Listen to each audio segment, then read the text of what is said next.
The sun rose weakly over the Philippine hills on January 3, 1945. A thin mist hung over the American camp at Cabatuan, curling around barbed wire and tents like smoke from forgotten fires. Inside, the smell of bacon fat drifted across the compound.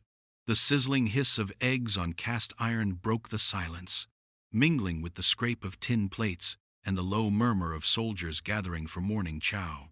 To the weary GIs, it was just breakfast. To the men behind the wire, watching through hollow eyes, it was something else entirely, a sight so ordinary it became unimaginable. The prisoners were once proud soldiers of the Imperial Japanese Army. Now, their uniforms hung loose, little more than gray rags clinging to bones. They had spent months in jungles and tunnels, surviving on a handful of rice a day. When the Americans captured them, starved, delirious, and certain of execution, they expected cruelty. What they saw instead was the impossible. Rows of U.S. soldiers calmly eating toast and eggs, pouring hot coffee, even laughing. The smell of food carried across the wire like a cruel ghost. For the Japanese prisoners, many of whom had been taught that Americans were monsters, the scent alone defied everything they'd believed. Some stared in disbelief, others bowed their heads in shame. A few wept silently. Hunger had stripped them of rank and pride, leaving only instinct. And yet, in that strange dawn light, it wasn't just food they saw, it was a mirror held up to the madness of war. Their empire had told them the Americans were decadent, weak, slaves to luxury. But the men cooking breakfast weren't weak. They were calm, efficient, strong enough to feed even their enemies. Behind the breakfast tables, mess sergeants worked like small-scale industrialists. They cracked hundreds of eggs, stirred powdered milk, and mixed biscuit dough with the precision of a factory line.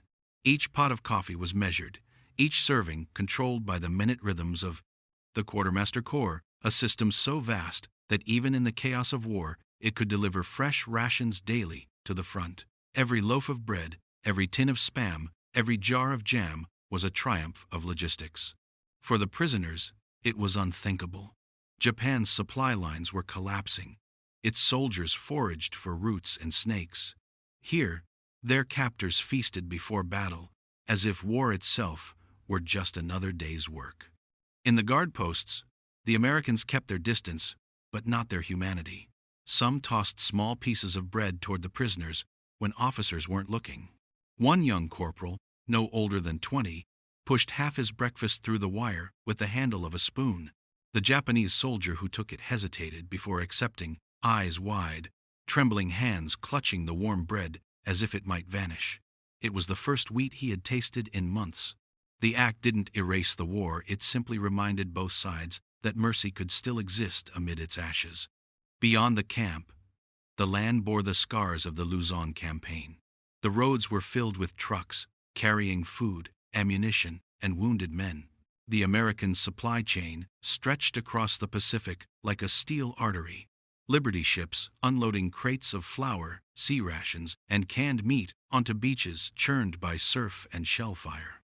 Behind every soldier's breakfast stood thousands of unseen workers, farmers in Iowa, canners in Chicago, cooks in New Guinea, engineers at the quartermaster labs testing powdered eggs and dehydrated potatoes.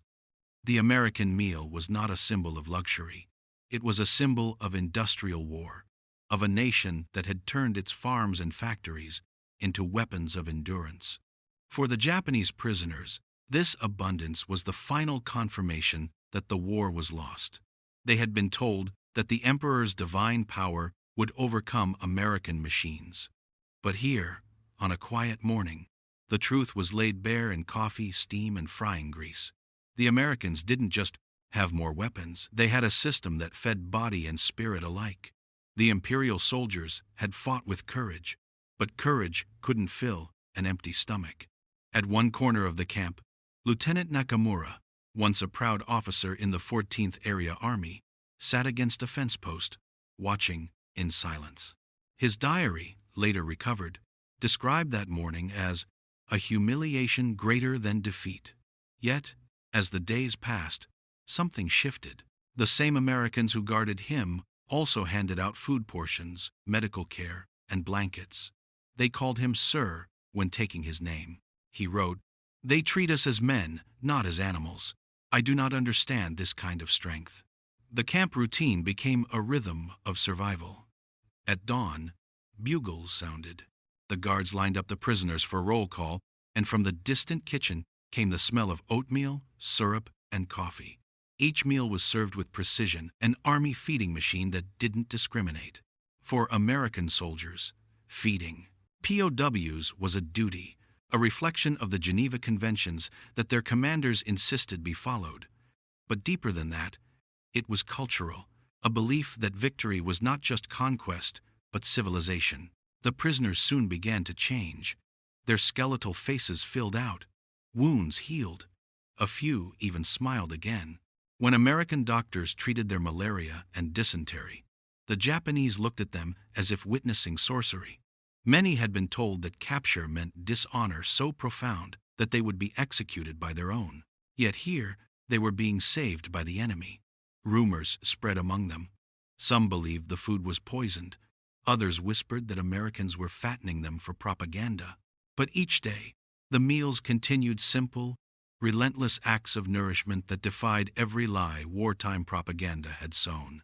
By the end of February, more than 2,000 Japanese prisoners at Kabatuan had been fed 3 times daily: rice when they could get it, bread when supplies ran short, meat whenever the convoys from Leyte arrived. The Americans recorded every calorie. Meanwhile, on the other side of the world, Tokyo was starving. Civilians scavenged for bark and grass. Soldiers on Iwo Jima went 10 days without cooked food, eating raw fish and rainwater. The contrast was brutal. In the prisoner camp, breakfast became a symbol not of indulgence, but of what America's war machine truly represented: organization, science, scale. The engineers who designed field stoves, the logisticians who mapped out calorie intakes, the chemists who made food last 6 months without refrigeration, they had won a war of stomachs as much as steel. The Japanese prisoners couldn't grasp how it was possible. Some asked questions through interpreters. "Why feed us?" they said. "We killed your friends." The answers were simple: because we can, because we should. To an empire built on sacrifice and starvation, that logic was alien. But it was also irresistible. One morning, as the first rays cut through the fog, Nakamura watched the Americans set their tables again. He closed his eyes, inhaling the scent of bacon, and whispered a single word: home. Not his own, but theirs. The strange ordered world that had beaten his. The guards called for silence. Trucks rumbled toward the front lines. Somewhere beyond the horizon, new battles raged. But in Kabatuan, for one suspended moment, war paused over breakfast, the quiet victory of plenty over desperation. And yet, unseen beyond the camp's fences, a darker question was already forming, one that would soon reveal the true machinery behind those American meals, the hidden web of production, transport, and innovation that made this impossible abundance real, the secret that would decide not just who ate, but who survived. The secret lay not in the frying pans or the coffee pots, but in a vast and intricate machine that stretched from Kansas wheat fields to Pacific Island beaches. The Americans called it the Quartermaster Miracle. Others would later call it the greatest logistical operation in human history. It began not with generals, but with engineers, chemists, and factory workers, people who would never see a battlefield, but who would feed millions upon it. When the Japanese prisoners at Kabatuan tasted real bread again, they were, unknowingly, tasting the work of men like Edmund Briscoe Ford and Frederick C. Schumann, the architects behind America's field ration revolution. To the casual observer, a tin of Spam or a box of K-rations seemed mundane, but each item represented months of design, testing, and production. Army nutritionists had mapped out the caloric needs of a soldier carrying 80 pounds of gear in tropical heat. Chemists had experimented with drying milk and eggs into powders that could survive 6 months at sea. Packaging engineers created wax-sealed cartons that resisted humidity and insects. This was food turned into weapon, lightweight, durable, reliable. On the battlefield, it meant endurance. For prisoners, it meant astonishment.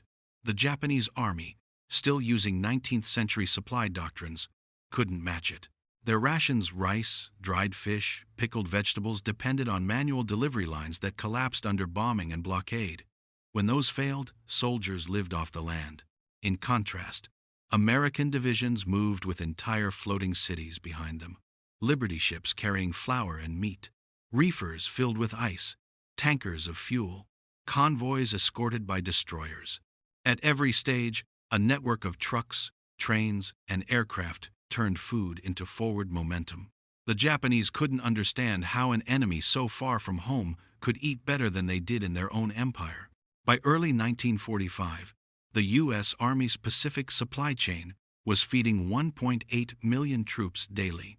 Warehouses in Hawaii and Australia pulsed with activity 24 hours a day. Refrigerated cargo ships maintained steady convoys to Leyte Gulf. Field bakeries produced 20,000 loaves a day near Manila alone. Mobile slaughterhouses followed the armies, providing fresh meat within 72 hours of butchering. Even field ice cream units appeared, powered by portable ammonia compressors, small luxuries that seemed to defy reason. Meanwhile, the Japanese had entered what historians would later call the starvation phase.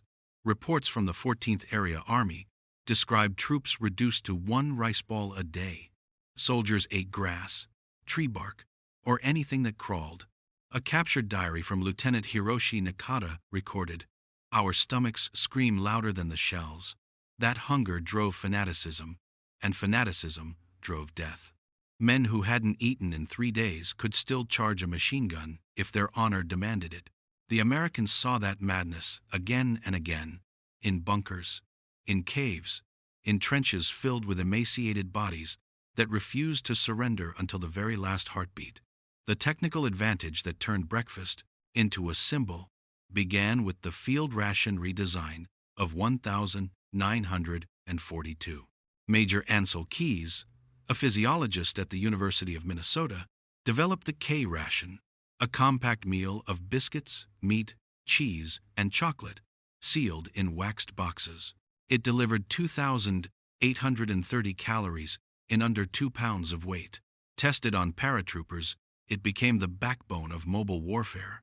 Keyes's innovation was not glamour, but efficiency. He once said, "A soldier marches on his metabolism." His science fed an army's soul. Factories across the United States joined the war of sustenance. At General Foods in Battle Creek, workers packed powdered milk in assembly lines, once used for cereal.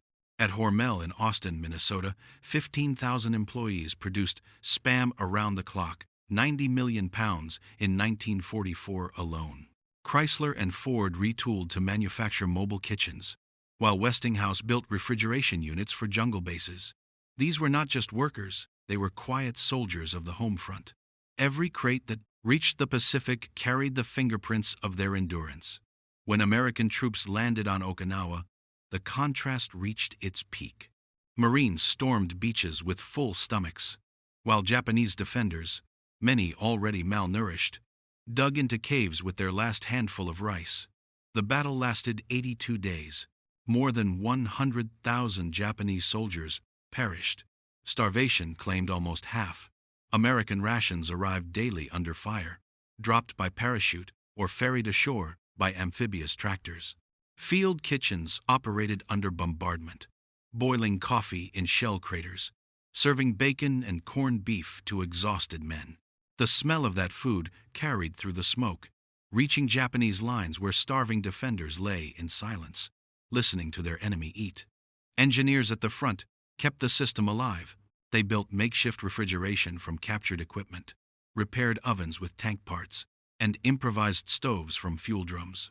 In Okinawa's torrential rains, they learned to waterproof flour with wax paper and to cook rice in oil drums. It was the unglamorous science of survival.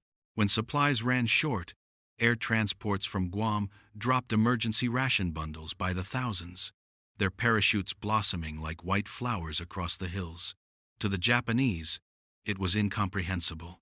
Intelligence reports recovered after the war revealed the astonishment of imperial officers. One wrote, "The enemy lives as if in peacetime."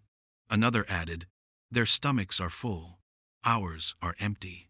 It is not courage that wins wars, it is breakfast. That realization broke morale more effectively than artillery. Hunger hollowed out the will to fight, replacing devotion to the emperor with quiet despair. The American command understood the power of such contrast.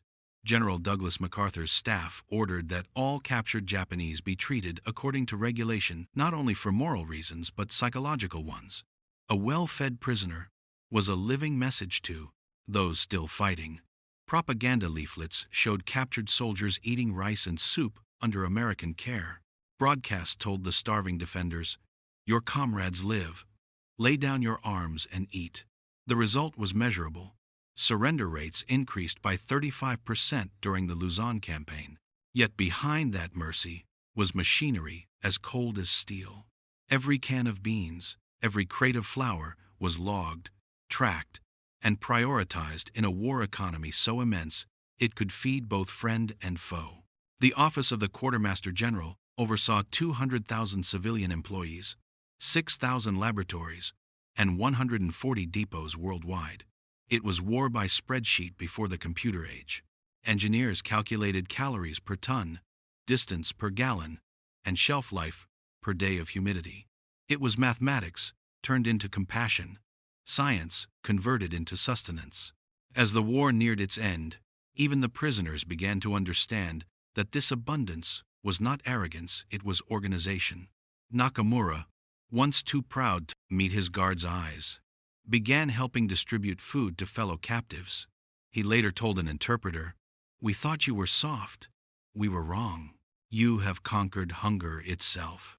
His words, recorded in post-war interviews, would echo through the Reconstruction years as Japan's new leaders studied the very system that had defeated them.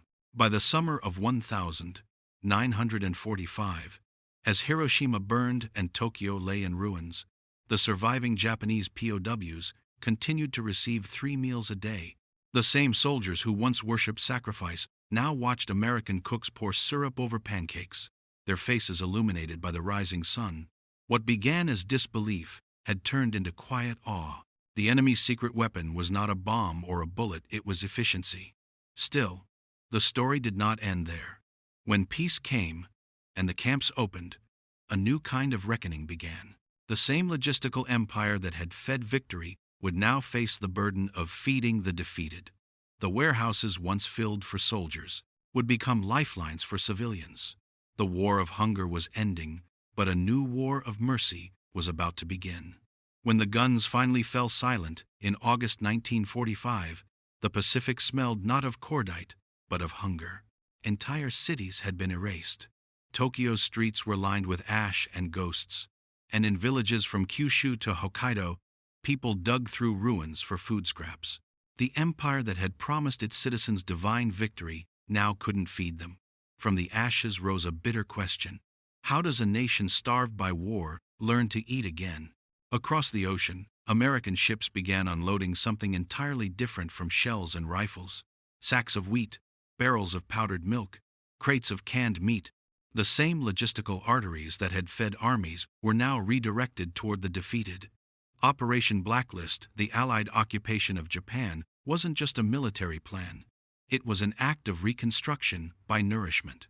At its head was General Douglas MacArthur, whose first orders were simple yet profound.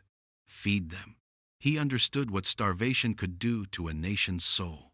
Democracy, he told his staff, cannot grow in an empty stomach. Engineers and logisticians who once mapped invasion routes now mapped calorie lines. The Quartermaster Corps calculated rations for 72 million Japanese civilians. Flour mills in Seattle and San Francisco ran without pause. Every week, Liberty ships carried 500,000 tons of food across the Pacific.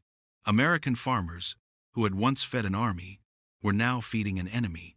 It was the largest humanitarian feeding operation in human history. To the Japanese, the sight of U.S. supply convoys steaming into Yokohama was surreal. Some bowed as ships unloaded. Others wept openly. What had once symbolized conquest now looked like salvation. The same soldiers who had guarded them behind wire fences were now handing them bread. The bitterness of defeat was tempered by the sweetness of survival. Inside Tokyo, mess halls, that once fed occupation troops, began distributing meals to local civilians. Children lined up outside warehouses, clutching tin bowls. American cooks, many of them veterans from the Pacific campaigns, served rice, porridge, and soup to faces that had once been taught to hate them. One sergeant wrote home, "We fought them for years. Now we feed them. Maybe this is the real victory." Yet behind the compassion lay precision. The U.S. Army's Food and Nutrition Board set the minimum survival requirement at 1,600 calories per person per day. Anything less risked disease and unrest. To meet it, new systems of logistics were born. Japanese railways, once used for troop movement, now carried flour instead of soldiers.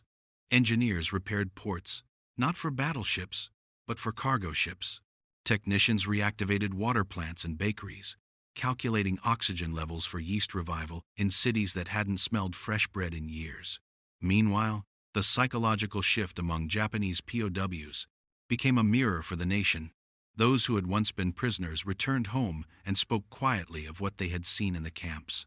They told their families that the Americans had fed them, clothed them, treated them as humans. Their stories contradicted decades of propaganda. "They are not demons," one former officer told a Tokyo audience in 1946. "They are disciplined men who know mercy." Those words, dangerous months earlier, now became seeds of transformation.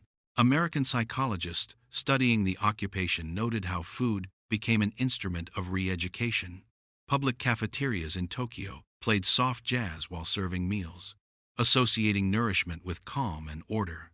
Posters urged cleanliness, nutrition, and cooperation. In classrooms, American teachers demonstrated the food pyramid to children whose parents had survived on barley and roots. The message was subtle, but powerful. A strong nation feeds both its body and its conscience.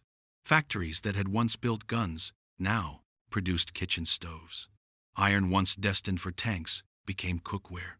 In Osaka, engineers from Mitsubishi converted assembly lines into canning plants, producing sardines and vegetables for the domestic market.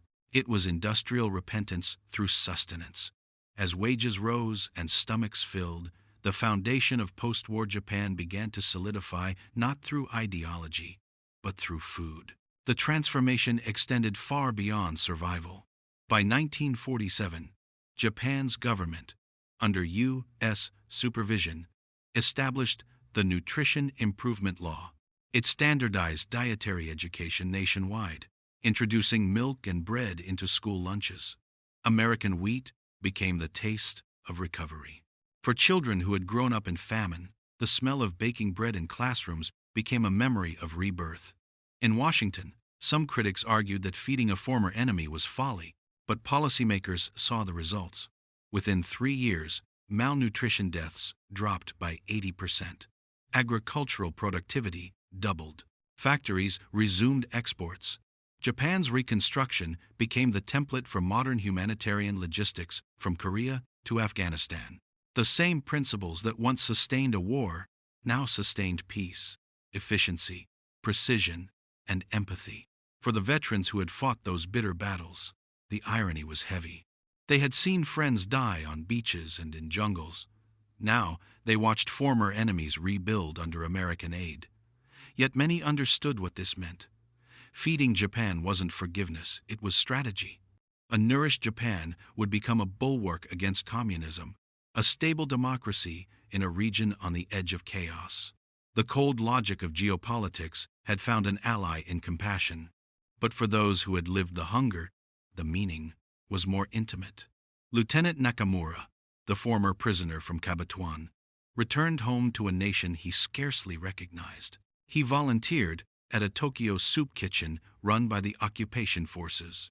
One morning, as American soldiers poured milk for children, he whispered to another veteran, "This is the breakfast I smelled in the camp."